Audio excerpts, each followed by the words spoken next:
Muito bom a gente continuar e muito bom voltar a se encontrar. Muito bom estarmos juntas novamente. Só temos que agradecer ao Senhor, que o Senhor possa nos conduzir, né, de acordo com a vontade dEle. E sabemos que esse momento é um momento difícil, todo mundo está enfrentando, não é só a nossa igreja, não é só a nossa comunidade, mas sabemos que em todo o mundo, na verdade, está sendo um momento novo e um momento difícil, mas cremos que o Senhor continua no controle de todas as coisas. Deus é soberano e Ele sabe até que momento, até quando vai acontecer essa pandemia, vai acontecer isso tudo, mas sabemos que Deus tem permitido ao seu povo o escape.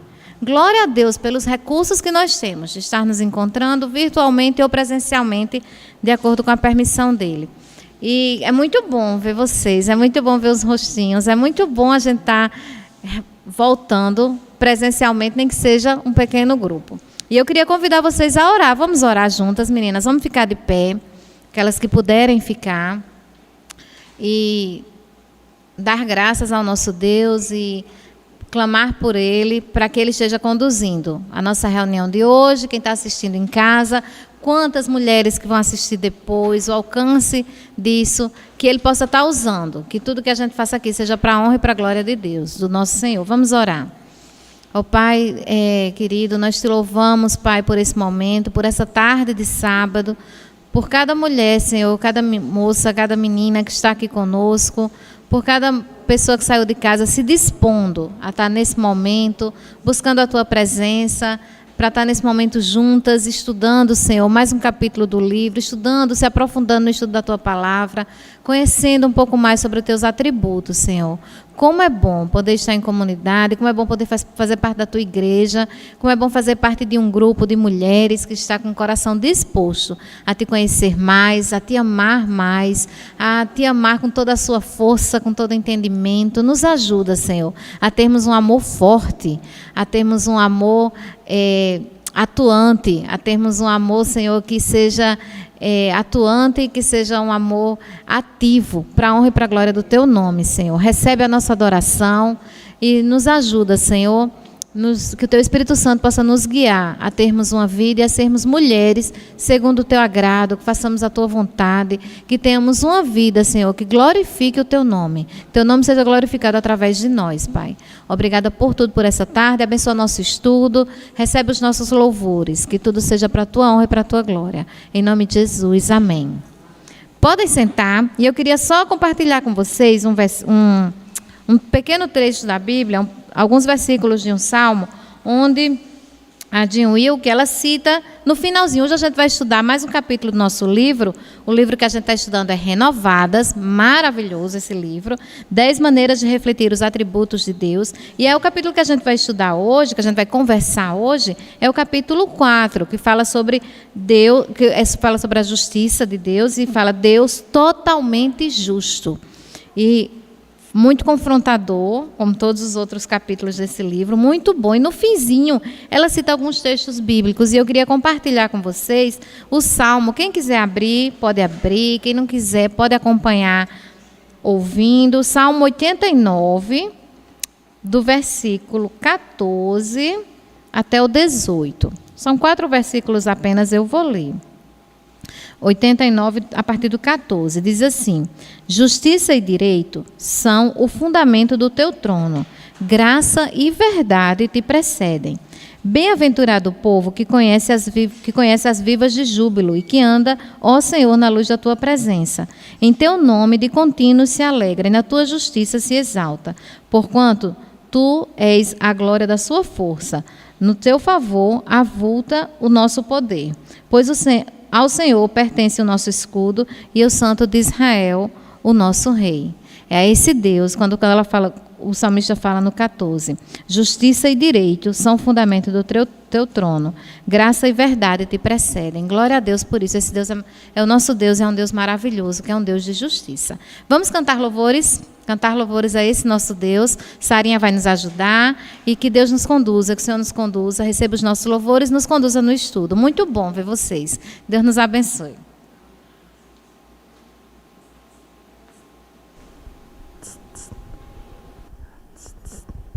Som. Queridas, boa tarde. Vou tirar aqui minha máscara. Nós vamos louvar ao Senhor. Vamos ficar em pé? Vamos cantar. Tu és soberano sobre a terra, sobre os céus, Tu és Senhor. E apesar de todas as coisas, o Senhor está conosco. Por mais que passemos dias difíceis, né? Nós estamos vivendo dias difíceis ainda. Mas o Senhor está conosco. Ele promete estar conosco. Vamos louvar ao Senhor.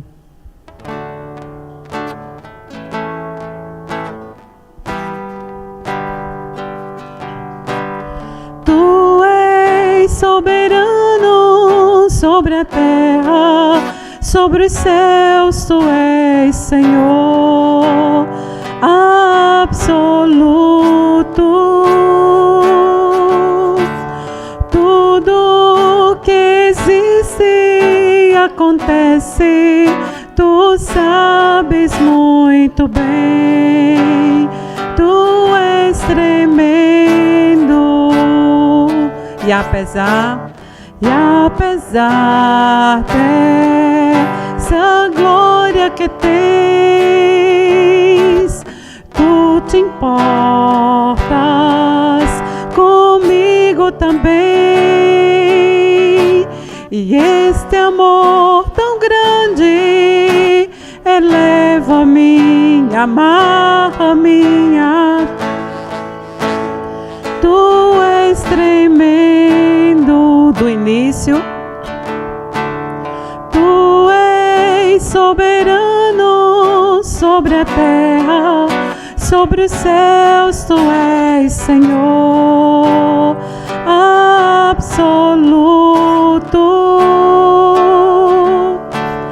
Tudo que existe acontece, Tu sabes muito bem.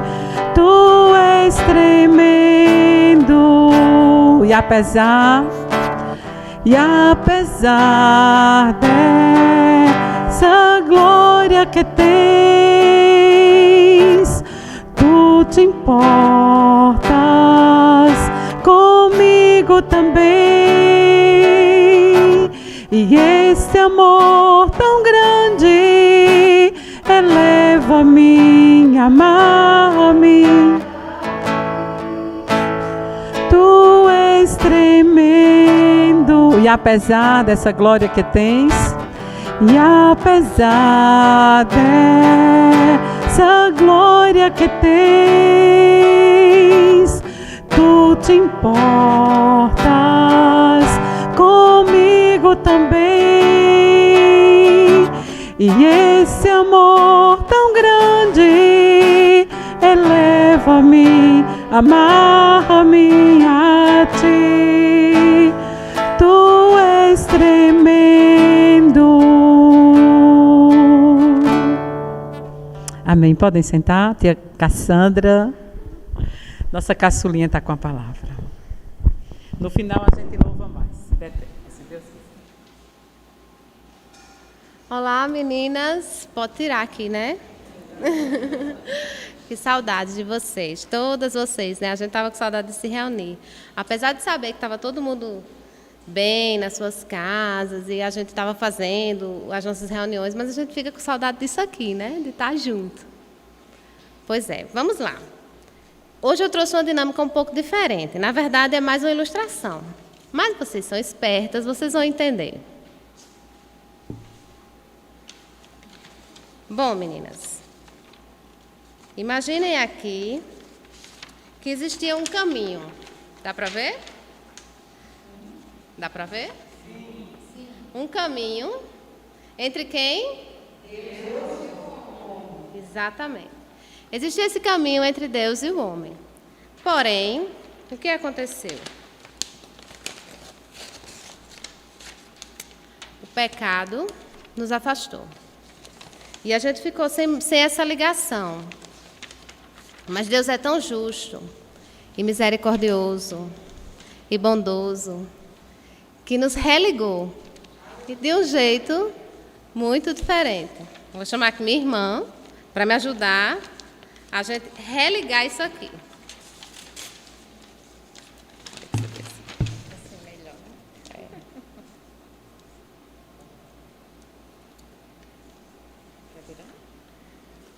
Vira pra cá. Não precisa virar, não.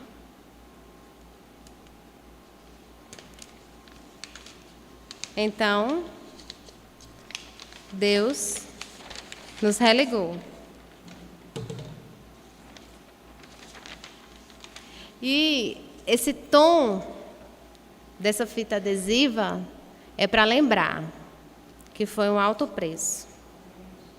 Que foi com esse sangue que Jesus derramou na cruz que nos reconectou a Deus. Então, para encerrar, eu peço que todos vocês, leiam comigo este versículo, tá bom? Vamos lá?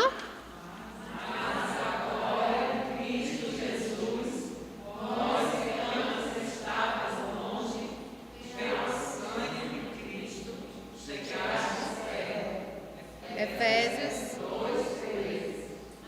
Mais uma vez. Levantar.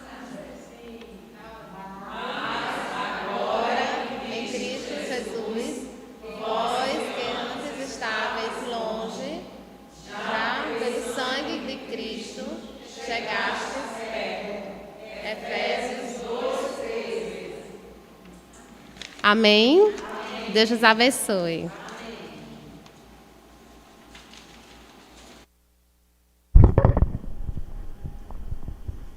Vamos trocar aqui.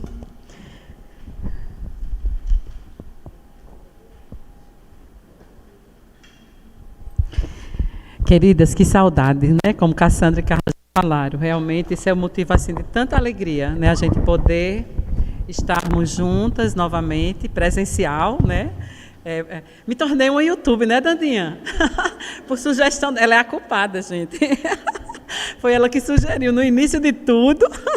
Eu digo, não, esse negócio dá para mim não sei nem por onde começa. Mas aí a gente acaba fazendo, vai melhorando e vai vendo. E precisa fazer, na verdade, com a ajuda dos universitários, é verdade, com as dicas de algumas irmãs queridas, né? E a própria necessidade nos levou a aprender, a fazermos uso desses meios de graça. Eu chamo meio de graça, né? Sempre quando eu estava gravando um vídeo que eu tinha que mandar para a Guga, mais para a Guga mesmo, para transmitir a nível de igreja, eu sempre dizia, Guga, obrigada, Guga, porque é uma bênção, irmãs. A gente está em casa e podermos transmitirmos, né? Você na sua casa receber também. Bom é estarmos aqui, é verdade. Nada substitui esses momentos de estarmos juntas. Mas louvado seja Deus por esses meios de graça, né, que o Senhor nos deu. Então, quem fez seu deverzinho de casa...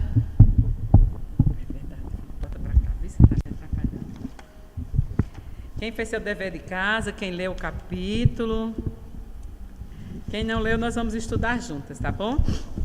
Eu estava falando para a Cassandra. Obrigada. Obrigada, viu? Obrigada.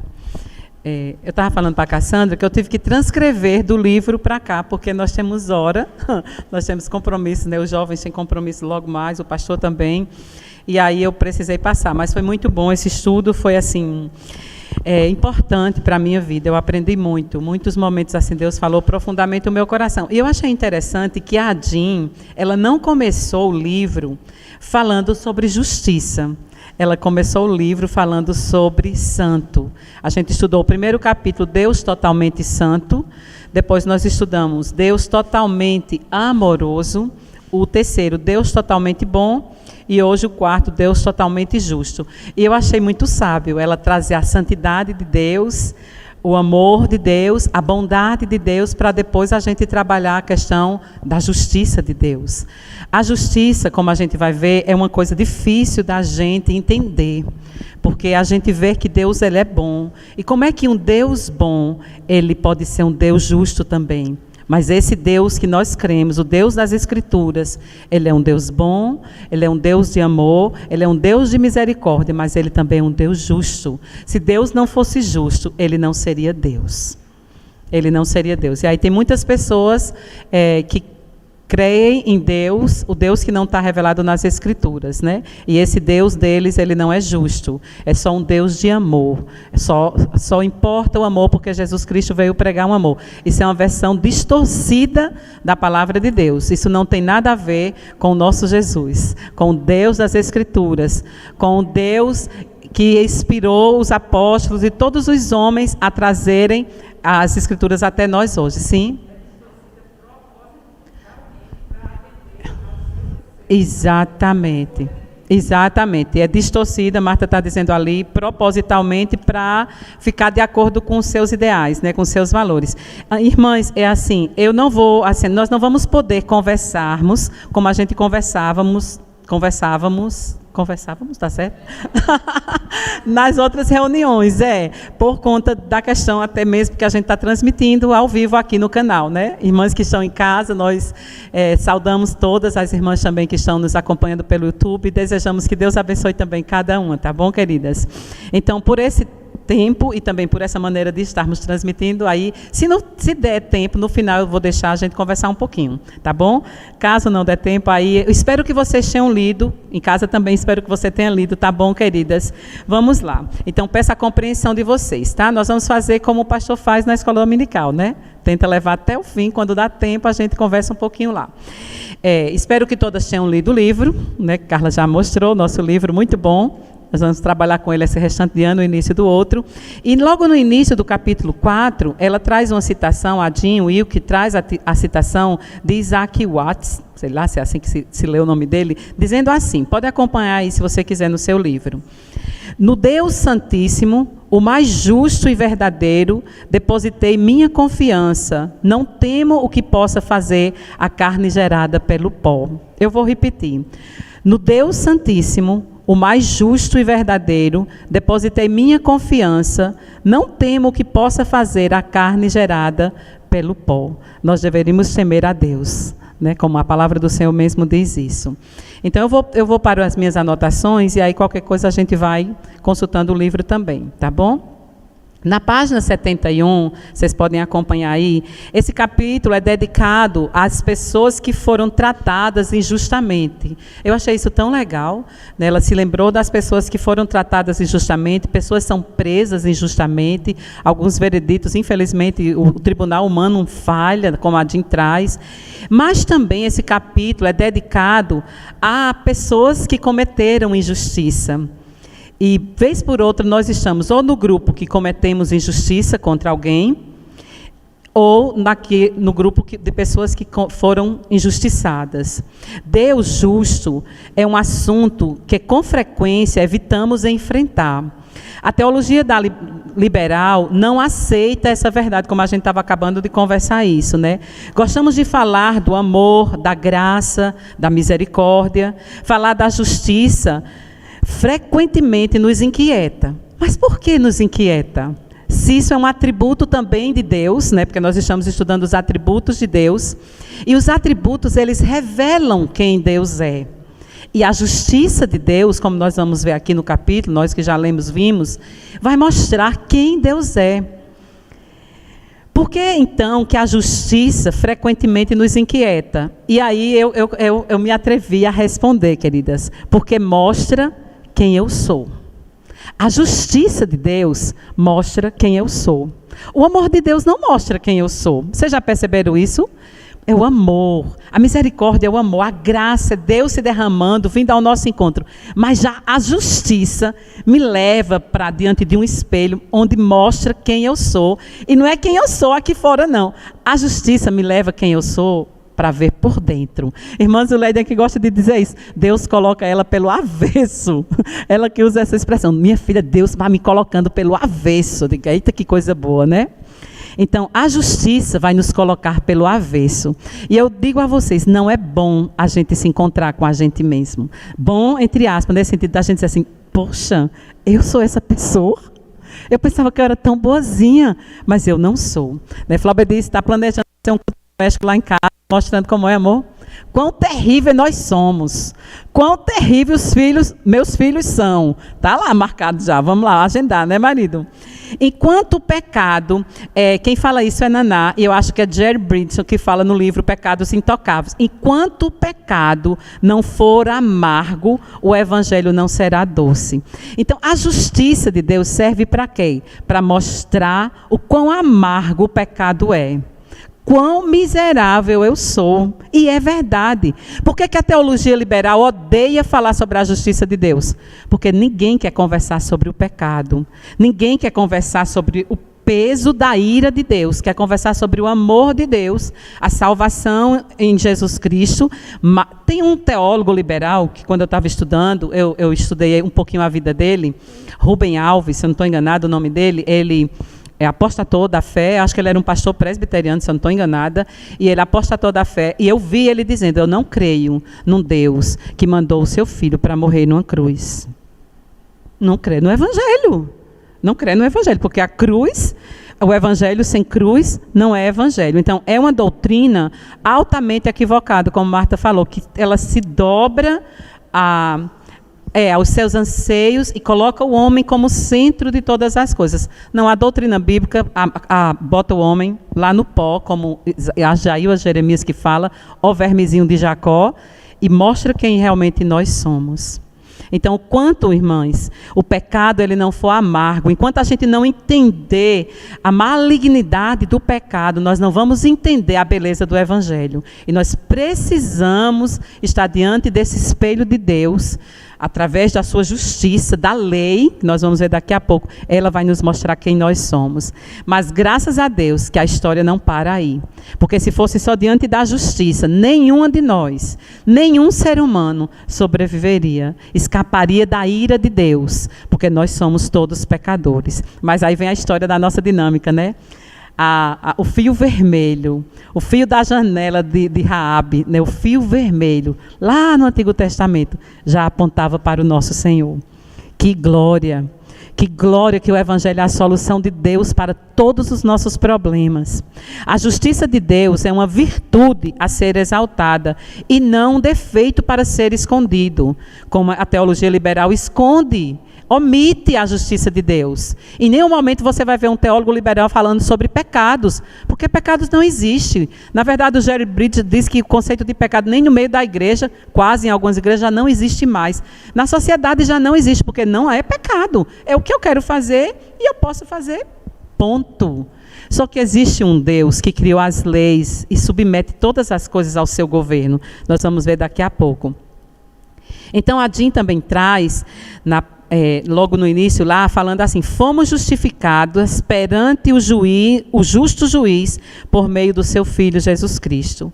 Nós não estamos sozinhas nessa história, glória a Deus por isso. Então, ela vai falar sobre o bom governo de Deus, na página 72, tá? O bom governo de Deus. O bom governo e a lei justa do nosso Deus.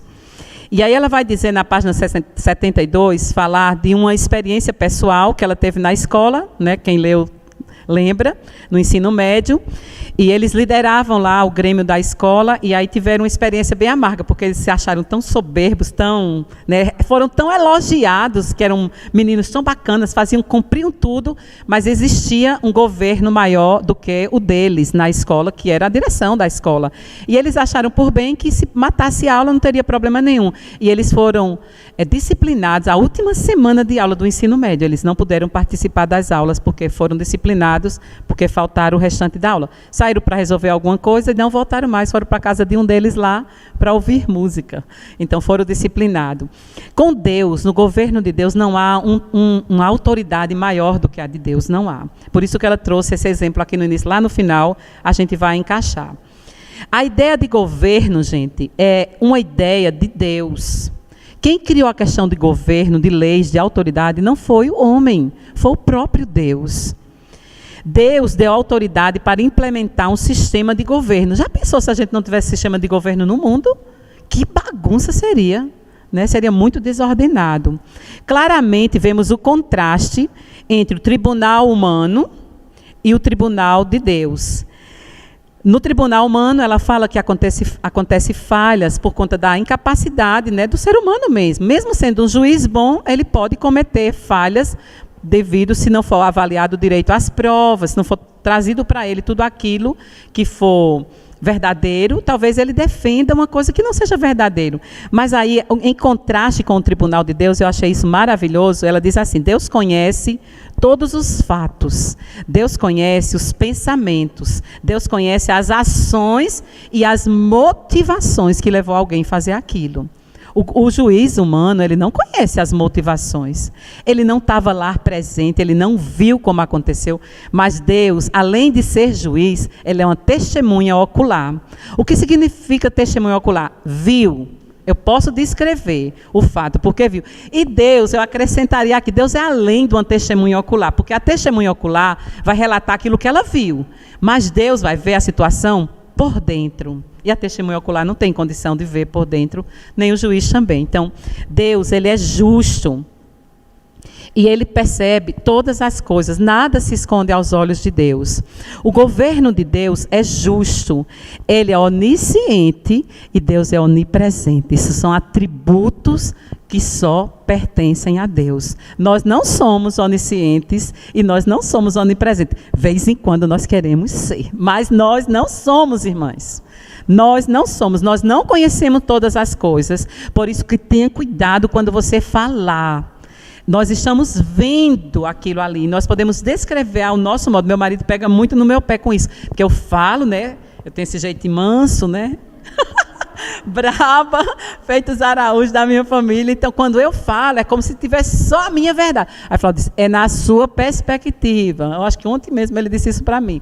É a seu conceito. Tem outros que dizem diferente. E é verdade. Né? É verdade.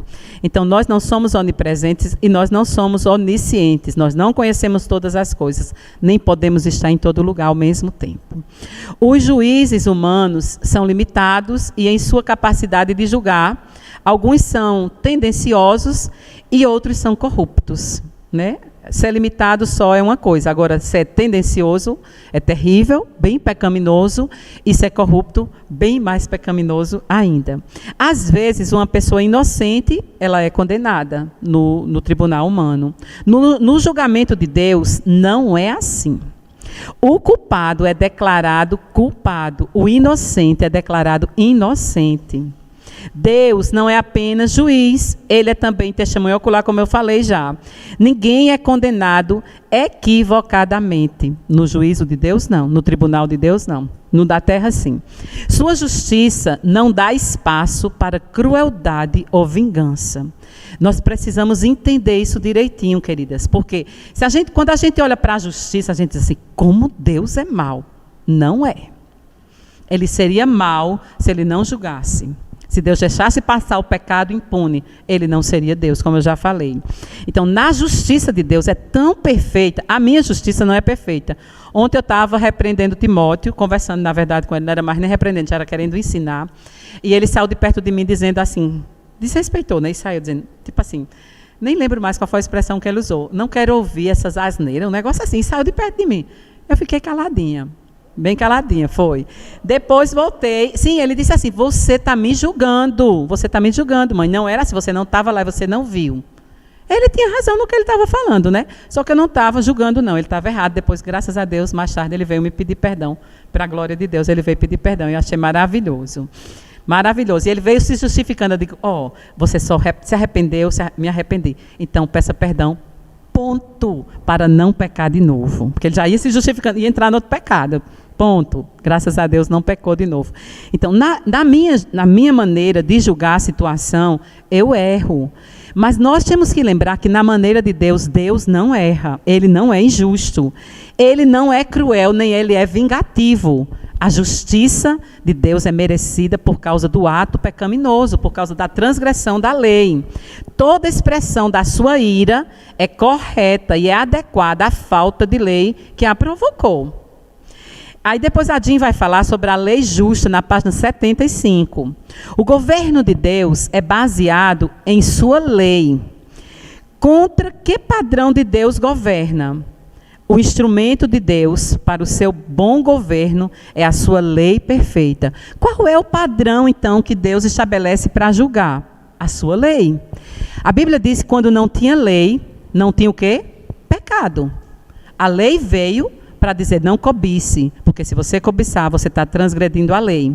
Então, antes da lei existir, não tinha pecado, mas a lei veio como um aio para ensinar a gente, como um espinho assim na carne, mostrar a gente quem nós somos. E o homem podia viver sem lei de modo algum. A lei é má, o apóstolo Paulo vai dizer em Romanos, de modo nenhum.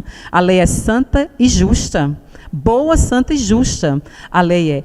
Então, como que a gente vai poder estar debaixo da lei? Nós não temos condição de estar debaixo da lei, porque a lei ela traz o retrato de quem nós somos pelo avesso, como diz a irmã Zuleide. O instrumento de Deus para o seu bom governo é a sua lei perfeita, que nos diz o que está certo e o que está errado. O mundo odeia a lei de Deus, porque Deus não comunga com o pecado. O pecado é pecado. Aquilo que está fora daquilo que ele estabeleceu como bom e justo é pecado. E as pessoas hoje não querem mais se submeter à lei de Deus. Na verdade, desde Adão, né? Quando Deus disse a Adão, não coma. Adão desconfiou que Deus só poderia estar enganando ele.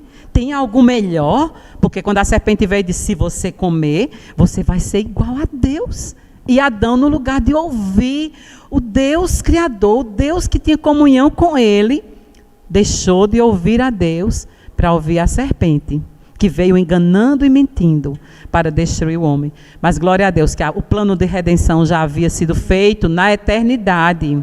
O Cordeiro de Deus já havia sido morto na eternidade. Quando o Senhor disse, façamos o homem a nossa imagem e semelhança, lá em Gênesis, Deus já sabia que o homem ia pecar. E o Cordeiro na eternidade já havia sido morto. Glória a Deus.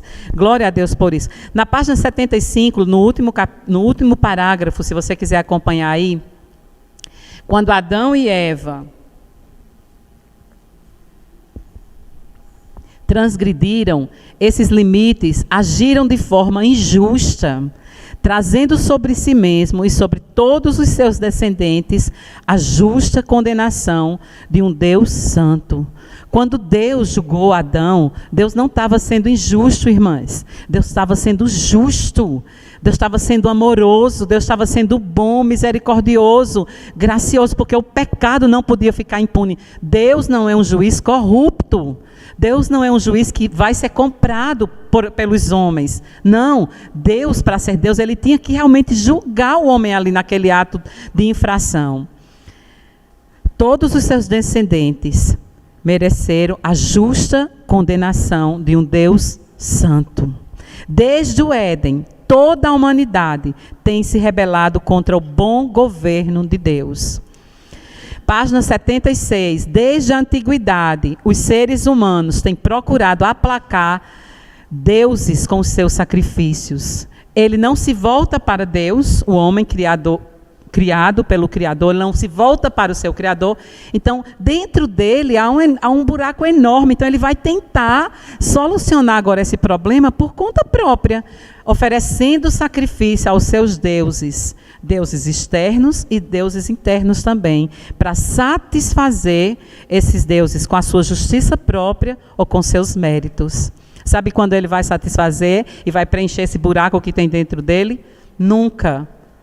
Longe do Criador, Adão longe do seu Criador, nunca ele teria satisfação e realização e sentido para a vida. Por isso que Cassandra trouxe a dinâmica, o fio vermelho marca a história. O fio vermelho, o sangue de Jesus faz toda a diferença. Na página 76, no segundo parágrafo, a Jean vai falar assim: aqueles que não se lançam sobre o sacrifício perfeito de Cristo passarão a vida tentando fazer expiação, oferecendo as próprias boas obras a um Deus fruto da sua própria imaginação, e viverão lutando por futilidades. Quem não segue a Deus vai ficar a vida inteira lutando por coisas fúteis. 1 João, capítulo 3, verso 4, diz: o pecado é chamado de transgressão da lei. O pecado é a transgressão da lei. Tito 2,14, Cristo morreu a fim de remir-nos de toda iniquidade e purificar para si mesmo um povo exclusivamente seu, zeloso de boas obras. Paulo também fala em Romanos capítulo 6, versículo 19. Vamos abrir esse texto, por favor. Essa semana eu tive uma experiência tão boa. Eu acordei muito cedo e eu não conseguia dormir mais. Então, antes, clareou o dia, eu digo, vou ler um pouquinho a Bíblia para não atrapalhar o sono de Flávio. Já estava claro, a luz do dia. Peguei a Bíblia para ler. E eu nem gosto de fazer isso, mas, na verdade, caiu aqui, nesse texto de Romanos, capítulo 6. Tinha um dinheirinho aqui que eu nem sabia também que tinha. Aí, quando eu vi, na verdade, eu ia tirar o dinheiro para botar em outro lugar, né? Eu disse, comecei a ler, está toda marcadinha a minha Bíblia, para variar, né? Juliana disse, mãe, por que você escreve na Bíblia? Mania, né? Eu sei que aqui eu não vou perder, de jeito nenhum. É muito difícil perder uma Bíblia, né? Em qualquer cantinho que eu colocar, eu acabo, às vezes, perdendo. Gente, eu passei amanhã, né, o início daquele dia, lendo capítulo 6, 7 e 8. Eu queria indicar para vocês, e para você que está em casa também. Faça isso, leia direto, sabe? Sem parar. Dá uma sentadinha, 6, 7 e 8. Você vai entender quem é o homem, quem é a lei e quem é a graça. Queridos, que coisa fantástica. E aí eu lembrei de uma pregação que eu tinha escutado, não sei mais de quem foi o pastor que eu escutei, dizendo que a lei é casada e a lei é boa. Está aqui em Romanos, bem direitinho isso. E no lugar, quem deveria morrer nesse casamento era a mulher que representa a humanidade. Não é verdade que ela falhou em cumprir a lei. Deus mata quem? A mulher ou a lei? Deus mata a lei e manda Cristo com a graça. Que coisa extraordinária. Eu fiquei assim, impactada. Eu fiquei impactada nessa manhã. Parecia que tinha grau. Sabe assim, quando você bota uma lupa e você entende aquilo que você diz. Meu Deus, que coisa impressionante. E aí depois eu vi que a Jean vai tratar também desse mesmo assunto. Na verdade, o capítulo todo está tratando desse mesmo assunto. Lei, humanidade e graça, né? Que a justiça é graça também. Então, capítulo 6, 19. Vamos lá. Vamos ler juntas? Falo como homens. Abriram? Por causa da fraqueza da vossa carne. Vamos ler juntas? Vamos lá? Falo como homem, por causa da fraqueza da vossa carne.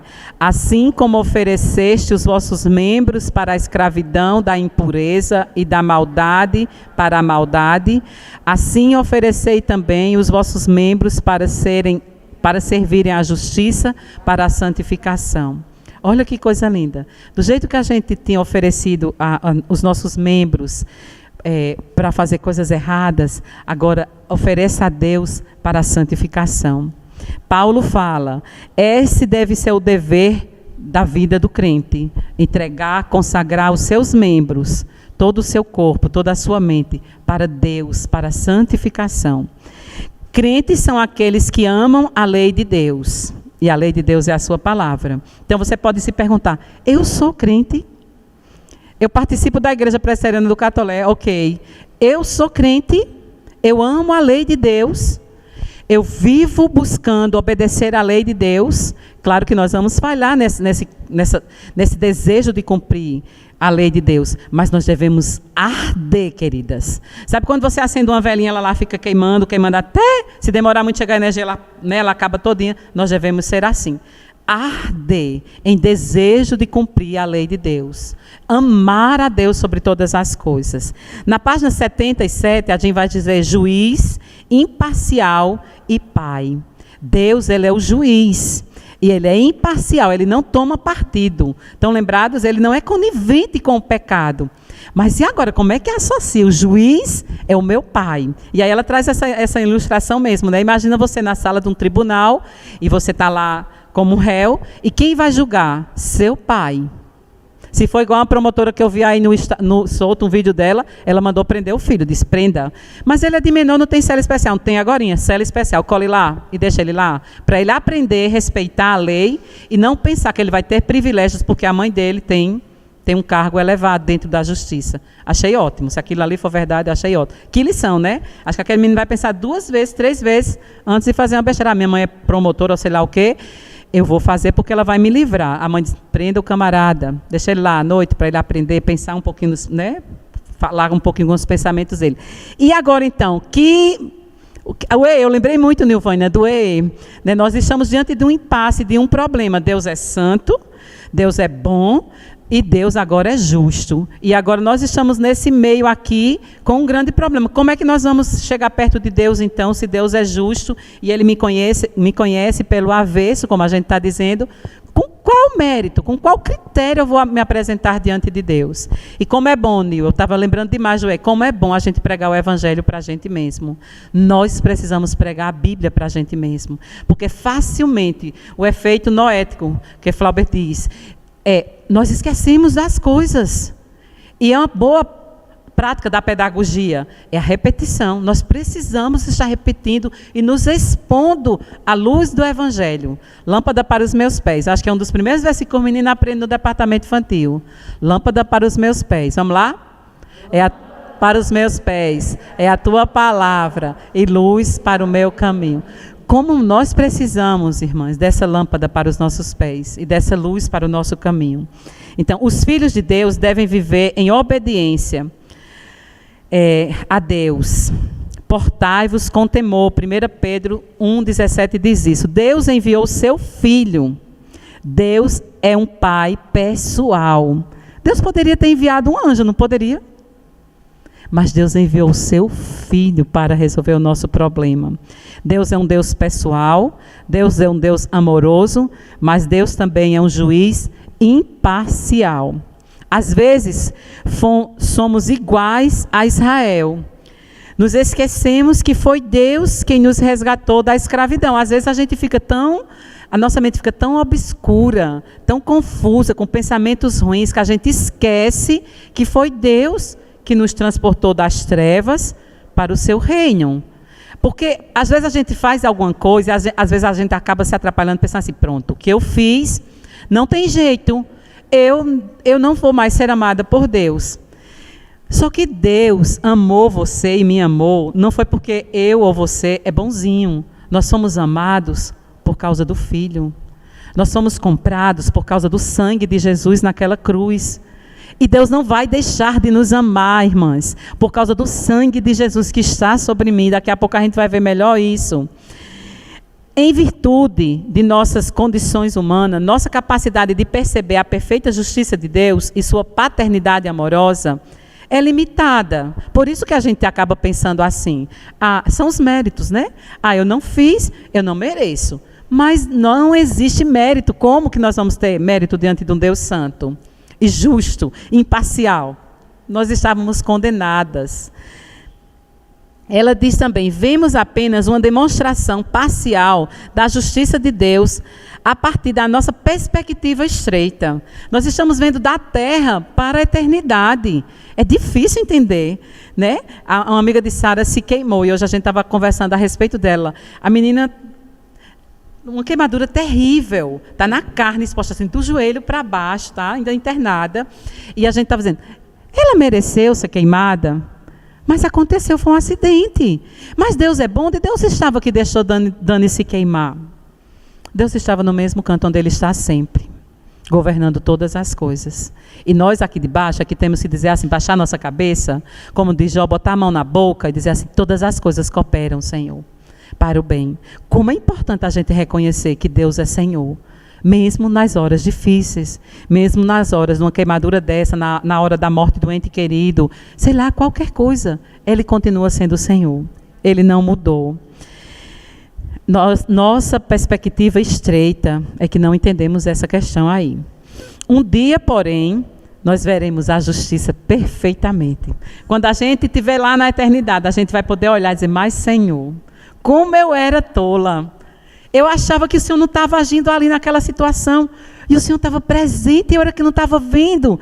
As minhas confusões mentais, os meus sentimentos, as minhas emoções que mentem para mim, estavam impedindo de eu ver o Senhor ali naquele lugar. Mas o Senhor estava ali. O Senhor estava com Daniel na cova dos leões, não estava? O Senhor estava com Moisés quando ele abriu o mar vermelho. O que mais? Quantas experiências a gente podia passar aqui, relatando, narrando. De Gênesis até Apocalipse, que o Senhor estava presente. Estou convosco todos os dias, até a consumação dos séculos. Nós não precisamos duvidar de Deus. Nós precisamos duvidar da nossa mente. das minhas emoções.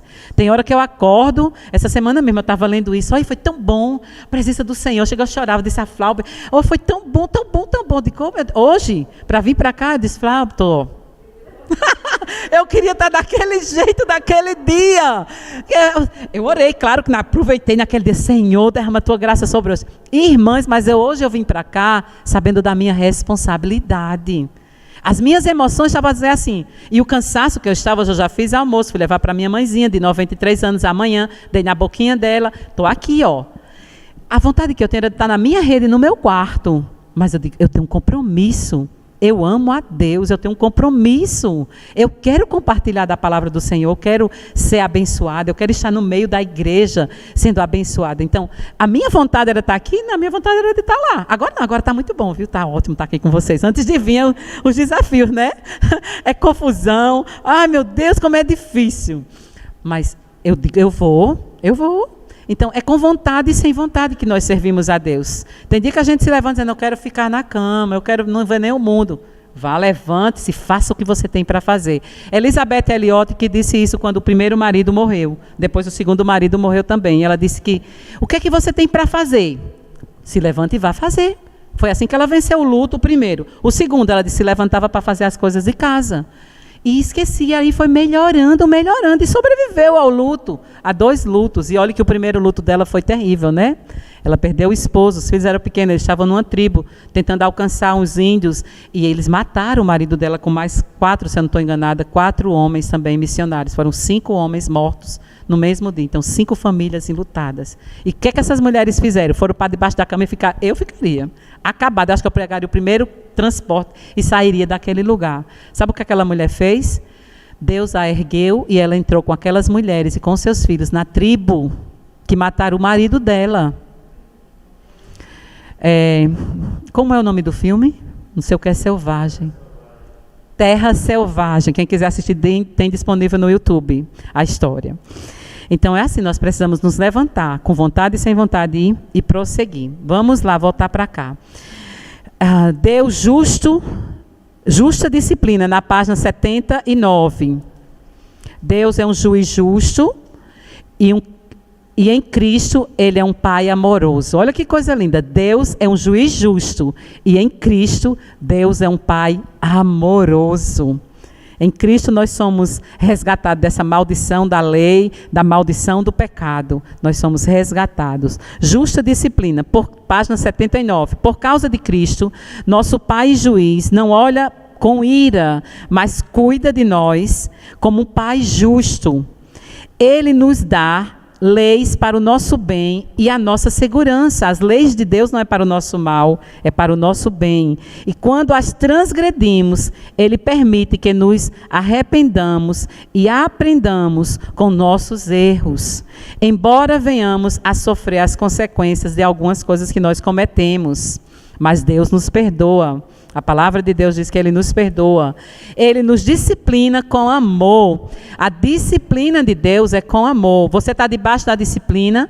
Se alegre. Deus ama você. Se você não fosse amado, Deus não estava disciplinando você. Isso está na Bíblia, irmãs. Em Romanos capítulo 1, Pedro também fala que Deus entregou os ímpios, os transgressores, a eles mesmos. E deixa eles viverem do jeito que eles quiserem. A ira de Deus, é a ausência de Deus ali. Eles vão indo de mal a pior até o dia do julgamento final, que é a destruição. Deus não disciplinar não é porque Deus ama, não. Quem não é disciplinado por Deus não é amado por Deus. Quem é amado é disciplinado. Nós amamos os nossos filhos e nós disciplinamos os nossos filhos. Ele nos disciplina com amor. Talvez não percebamos isso imediatamente como algo amável.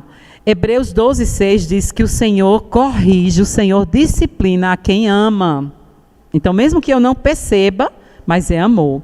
A justiça de Deus a justiça de Deus é a sua justiça sem ira. Deus não está mais irado conosco. Por quê? Por causa de Cristo. O sangue de Cristo aplacou a ira de Deus sobre nós, com o propósito de nos treinar na santidade. Então, a justiça de Deus, presta atenção, vou repetir. A justiça de Deus é a sua justiça sem ira, com o propósito de nos treinar na santidade. Quando nós estamos passando por disciplina de Deus, que a gente sente, ai, a ira de Deus, é a mão de Deus sobre mim. É não, querido, é o amor de Deus sobre você. Para quê? Para lhe treinar, com o propósito de lhe treinar para a santificação. Ai, Simone, é complicado entender isso. Confesso, é verdade. Mas nós vamos nos aquietar diante do poder de Deus e dizer, Senhor, tu tens razão. Eu não estou entendendo. Você pode conversar com Deus. Você não vê isso nos Salmos? Os salmistas dizem, Senhor, está doendo, Senhor, os inimigos estão vindo, Senhor, Senhor. Você pode dizer a Deus com temor, dizer, Senhor, eu não entendo, mas eu me submeto à tua vontade. Um dia eu vou entender, Senhor. É porque a visão daqui para aí, Senhor, é muito estreita. Um dia eu vou estar aí e vou ver que todo esse caminho estreito era tolice minha humana. Eu que não conseguia ver o Senhor. Página 80. Às vezes as manifestações do amor de Deus não entendemos. Podemos ser lentas em reconhecer a disciplina como uma expressão do seu amor. É verdade. Na página 81, ela vai falar agora sobre a ira justa. Não há meio de alcançar arrependimento verdadeiro sem entender o quanto a ira de Deus é justa. Por isso que é necessário a gente estudar sobre a ira, sobre a justiça de Deus, para a gente entender quem Deus é. Na página 81, ela vai falar, enquanto eu entender sua ira como algo excessivo ou cruel, estou com um entendimento limitado do perigo e da depravação do pecado. Eu vou repetir, mas eu achei isso tão interessante. Enquanto eu estiver entendendo que a ira de Deus é algo excessivo, ou Deus é cruel, porque eu estou passando por aquilo, eu estou com a visão limitada do perigo. E eu não estou compreendendo ainda a depravação do pecado, o que o pecado fez em mim. Você está passando por aquela situação porque você é pecador. Porque o pecado estragou você. E você, mais uma vez, mesmo os crentes, lavados pelo sangue de Jesus, transgrediu a lei de Deus. Por que muitas vezes a gente adoece? Porque às vezes sobrecarga de trabalho. Eu tenho essa experiência própria. Quando eu adoeci em 2013, muito provavelmente foi um excesso de trabalho, de carga. Meu corpo não aguentava, mas a minha mente dizia que estava tudo bem, que era só um cansaçozinho, como de tantas outras vezes eu já tive, mas a minha carne tremia, eu não conseguia ter equilíbrio, eu ficava com muita tontura, mas eu dizia, não, mas vai melhorar, vou descansar um pouquinho, vai melhorar. E eu não ouvi os sinais que o meu corpo estava dando. O que aconteceu? Parei de vez. Pequei contra Deus, pequei contra os meus limites também. Então é necessário a gente ter esse cuidado. E também estou operando sobre um entendimento limitado da cruz. Quando eu entendo que a ira de Deus é cruel, que Deus está sendo injusto, excessivo, eu não estou compreendendo a cruz ainda. Porque se eu compreendo a cruz, o castigo que era para cair sobre mim, caiu sobre Jesus. E aí depois ela vai dizer, o castigo que foi cumprido em Jesus, Deus não vai cobrar mais de você, porque Deus não é injusto. O santo, o justo, pagou pelos injustos, como nós vimos aí com a dinâmica de Cassandra. Nós agora podemos nos aproximar de Deus por causa de Jesus. Ele nos poupa como um ato de misericórdia, não como um ato de justiça. Se Deus fosse agir só justo, nenhum de nós estaríamos aqui para contar a história. Mas Deus é um Deus justo e é misericordioso, porque quando Ele manda Jesus, é ato de misericórdia. Nós não merecíamos, é ato da graça. Graça é favor imerecido a quem deveria ser condenado. Né? A gente só fica muito, é favor imerecido, favor imerecido. Sim, favor imerecido, mas a quem deveria ser condenado. E nós não fomos, irmãs, condenados. Isso é a grande notícia do Evangelho, isso é a boa nova. Isso é a obra de Jesus Cristo em nós, na vida da sua igreja. Nós não fomos condenados. Alguém pagou o preço por mim. E hoje eu sou livre em Cristo Jesus. E hoje nós podemos celebrar essa vitória em Cristo. Na cruz, Cristo sofreu pelos meus pecados. Na cruz, Cristo sofreu pelos pecados de muitos. Glória a Deus por isso. Nós não tínhamos condição de pagar esse pecado diante de um Deus justo. Quem poderia chegar perto diante do Deus justo? Romanos 3:10 diz: não há ninguém justo, não há um sequer. Voluntariamente o nosso Cristo justo sofreu pelos injustos para nos levar até Deus. Na página 83 diz, a Bíblia nos lembra, em 1 João 9, vamos dizer juntas? Se confessarmos, vamos lá? Se confessarmos os nossos pecados, Ele é fiel e justo para nos purificar de todos os pecados, verdade, de toda a injustiça, nos limpar de todo o pecado. Na versão aqui do livro diz assim, se confessarmos os nossos pecados, Deus não apenas é fiel para nos perdoar, como também é justo. Como Cristo foi punido em nosso lugar, Deus seria injusto em nos castigar por um pecado que já teve sua recompensa. O nosso pecado teve a recompensa em Cristo.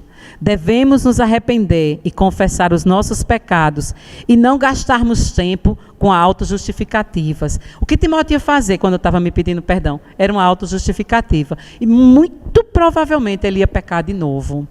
Porque era justiça própria, né? Ele pediu perdão, reconheceu, ponto. E então, está controlando ali meu tempo. Obrigado, filho. Ok, está certo. Então, vamos terminando. Somos justificados diante de Deus em Cristo. Vamos lá para a página 83, procurando justificar a nós mesmos. Esses são os nossos méritos. Nós ainda queremos chegar perto de Deus através dos nossos méritos. Oh, irmãs, nós perdemos tanto tempo com isso. E aí, às vezes, nós também condenamos o outro facilmente. A Jean vai trazer isso nessa parte aqui do livro, procurando justificar a nós mesmos. Então, devemos ser misericordiosos com os outros, porque a gente vê um cisco que está no olho do nosso irmão e tem uma trave no nosso olho e a gente não vê. Então, quando você for falar com outro, se lembre que no seu olho tem uma trave. Tire primeiro a sua. É uma recomendação do nosso Senhor.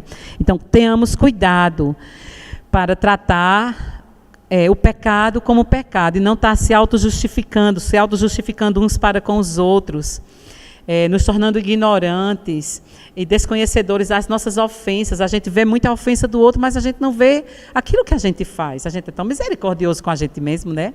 Mas com o outro a gente, desce a ripa. Então, vamos ter cuidado com essa autojustificação. Ela disse assim, eu gostei demais aqui, que é o contrário de Tiago 1,19.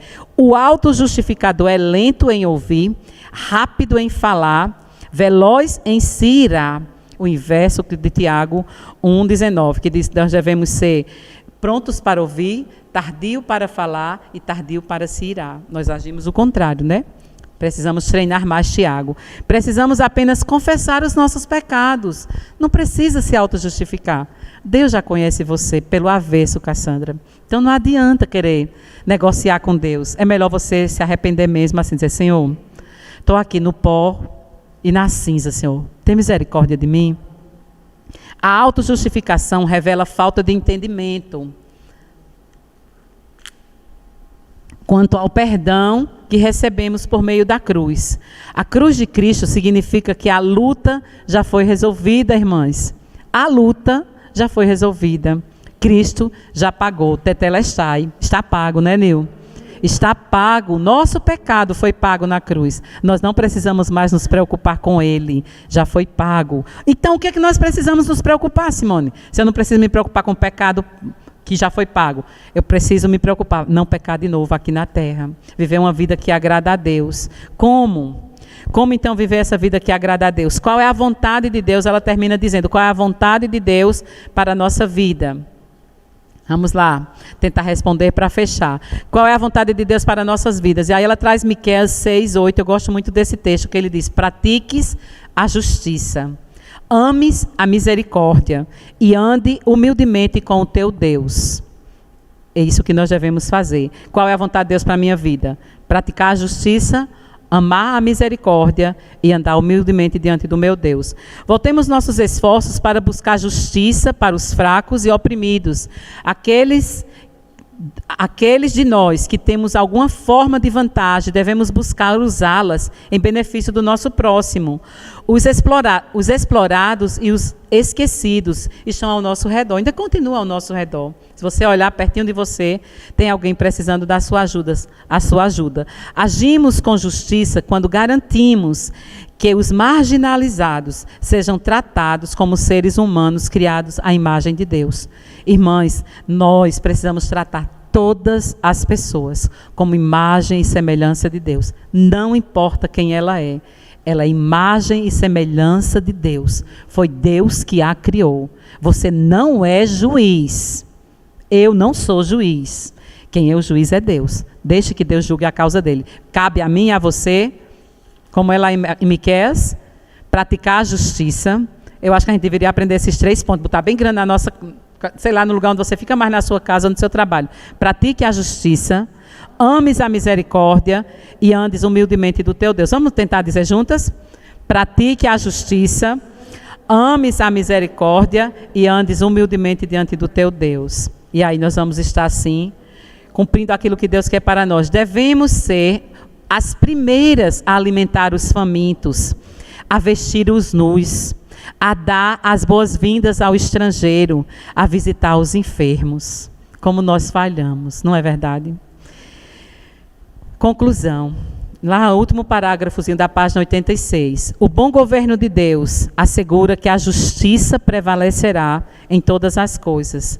Ele não responde a um governo mais alto. Estão lembrados da história lá do Grêmio da escola? Que eles tinham alguém superior? Deus não tem. Ele é o governo mais alto. Ele não responde a um governo mais alto e não sofre corrupção alguma. Até o dia em que todas as contas serão acertadas, nós labutaremos como suas servas, vivendo em obediência e procurando justiça para aqueles que não a têm. Qual a vontade de Deus, então? A Jean termina dizendo, para a sua vida, que você seja justa como Ele é justo, deleitando-se em sua lei, exaltando seu bom governo e diariamente fazendo justiça como filhas de um Pai Celestial. Sara, Timóteo, você pode vir tocar para a gente terminar? Vamos cantar essa música. Solta a letra também, filho, por favor. Queridas, nós temos o velho evangelho, entre aspas, que se torna novo todos os dias, a nossa Bíblia em nossas mãos. Busquemos conhecê-lo melhor, cada dia mais o nosso Deus, como Oséias diz. Conheçamos e prossegamos. O evangelho é velho, né? Velho com relação ao tempo que ele foi escrito, mas ele é novo todos os dias. É a palavra do Deus vivo nas nossas mãos. Vamos cantar Perdão e Graça e aí nós terminamos nossa reunião. Nossa próxima reunião será dia 31 de outubro, se Deus permitir. Nós iremos fazer presencial novamente com a graça de Deus. Vamos cantar, filho? Vamos ficar em pé, irmãs?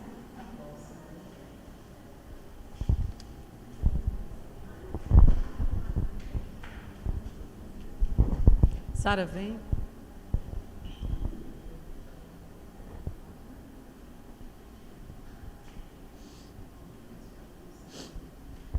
Vamos tentar cantar. Não é assim, muito conhecida da gente, mas a igreja já canta há algum tempo.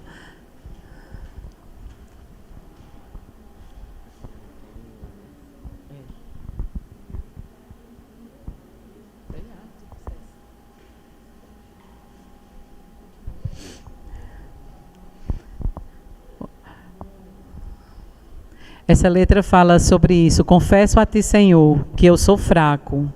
E como o Senhor tem prazer em ouvir que nós somos fracos, mas eu tenho um Deus que é forte, né? Eu sou fraca e eu preciso reconhecer isso. Eu sou fraca, Senhor. Às vezes a gente não gosta, né? Não, você não é fraca. Sim, eu sou. Mas o meu Deus é forte, porque nas minhas fraquezas o poder dele se aperfeiçoa. Ele me bota pelo avesso, como diz a irmã Zu, para revelar quem ele é.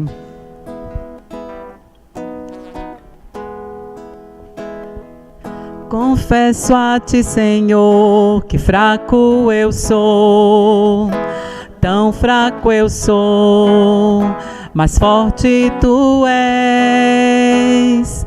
Eu venho a ti, Senhor. A letra, nada pra dar, mas quero pedir. Vem, ajuda-me, ó Deus. Um coração quebrantado e humilde não rejeita, Senhor. Estende a mim tua graça e deixa ir teu amor fluir. Por misericórdia nós clamamos. Faz chover perdão e graça sobre mim, perdão e graça. E lava-me, Senhor, pois hoje eu preciso do teu amor. Perdão e graça sobre mim, perdão e graça. E lava-me, Senhor, pois hoje eu preciso do teu amor. Diz, Senhor, que fraco eu sou, quão fraco eu sou, e forte tu és. Eu venho a ti, Senhor, sem nada pra dar, só quero pedir. Vem, ajuda-me, ó Deus. Coração quebrantado e humilde não rejeita, Senhor. Estende a mim tua graça e deixe teu amor fluir. Por misericórdia nós clamamos. Faz chover perdão e graça sobre mim, perdão e graça. E lava-me, Senhor, pois hoje eu preciso do teu. Vamos cantar, faz chover perdão e graça. Perdão e graça sobre mim, perdão e graça. E lava-me, Senhor, pois hoje eu preciso do teu amor.